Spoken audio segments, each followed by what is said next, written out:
Assalamualaikum warahmatullahi wabarakatuh. Kami berterima kasih buat teman-teman semua yang sangat antusias dalam mengikuti program kami.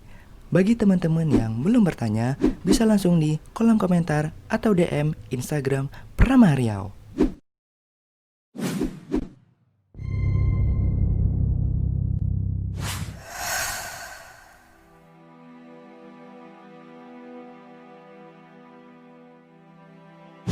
Pertama, sikap pertama bahwa apa yang disampaikan para asatis kita tuh adalah ilmu. Jadi kita bersikap bahwa adalah ilmu. Jika ilmu yang disampaikan itu ada perbedaan, Ustadz ini A, Ustadz ini B, dalam masalah fikih misalnya, kita cenderung kepada yang mana? Karena di antara para asatis itu biasanya menyampaikan hal yang berbeda tetap ada dalilnya. Jadi kita bersikap seperti apa? Bersikap kecenderungan kepada salah satu tanpa harus menyalahkan salah satunya. Yang paling bagus kata Imam Hasan Al-Banna, Allah yarham, apa kata beliau? Kita bertoleransi, bersepakat dengan perkara yang kita sama, dan kita bertoleransi dengan perkara yang kita berbeda. Apa yang sama? Akidah sama. Kemudian syariat ibadah, insya Allah kita sama.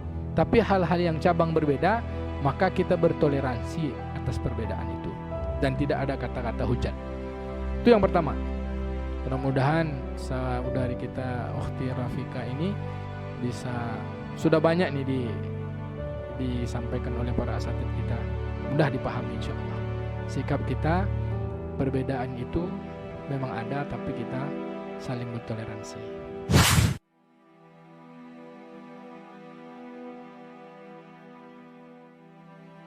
Pertama, kalau orang yang menanam di lahan ini, hukum orang menanam di atas lahan orang lain, tapi kalau dia menanamnya dapat izin, maka ya hukumnya boleh, mubah hukumnya.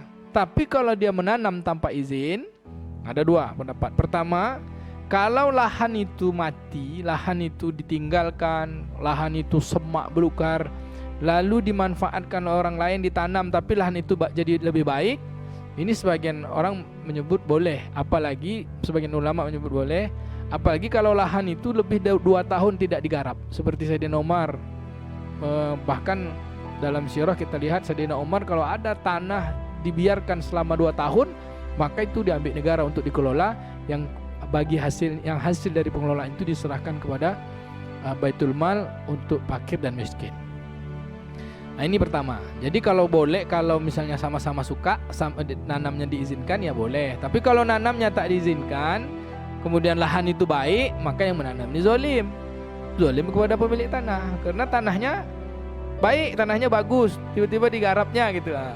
Yang paling bagus tuh bagi hasil, garap tanah bagi hasil, disepakati.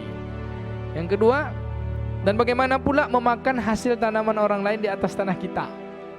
Kalau ada kesepakatan, nanti kalau buahnya berbuah boleh kami ambil aja, boleh.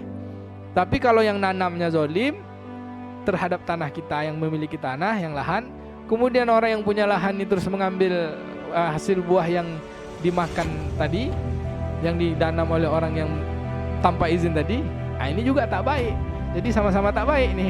Kenapa? Karena dia menanam tak baik, kita pun, kecuali kita menanamnya dia ikhlas, insya Allah kalau kita ikhlaskan dia menanam, mudah-mudahan dengan kita mengambil itu dia ikhlas pula kepada kita. Nah, gitu.